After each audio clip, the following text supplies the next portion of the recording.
Hi, it's Deirdre coming to you live from Mango in northern New Jersey. And I want to talk to you today about social media policy development. I guess it's been on my mind. I presented a webinar to the members of PRSA about the best practices of social media policies. And right now, you either have a social media policy in place and you'll be reevaluating that as you're doing your strategy and planning process for 2011, or maybe you're just beginning your social media efforts and you want to build your policy. Policies are all different. Depending on your organization, the content is different, the tone is different, and that's really what I want to focus on today. I put content and tone into three different buckets, although you might have a different way of approaching this.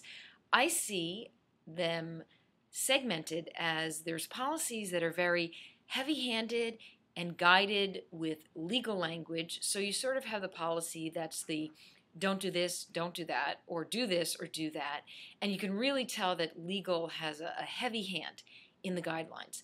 Then there's this middle of the road approach where you get the feeling that it's more trying to empower people, and you have language. You'll see it'll say, we want you to join in the communication, come and share with us, collaborate. We understand that there will be disagreements, but there has to be mutual respect and civility when we're interacting. However, in plain English and legal terms, this is what that means, and then you'll see some of the legal language. So this is very middle of the road sort of people, yet there is the legal protection that companies need. And then the very last one is what I call the people policy. And this is the policy that comes across as very one voice. We, the organization, and you, the people, we're in this together. And it's our reputation and it's your reputation. It's our privacy and it's your privacy.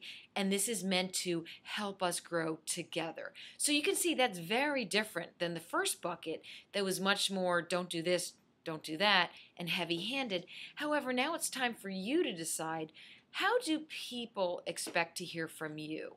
So your tone has to match the tone and the touch points of the way your public would expect you to interact. Because remember, this is about people. Yet at the same time, you want to make sure that there's guidelines and direction over communication so that there aren't any sticking issues. A little bit of both. Maybe it's that middle approach, but that's something that you need to really take a look at when you're developing your own policy for your organization. Let me hear your thoughts. What bucket do you think you fall into when it comes to social media policy development? Thank you.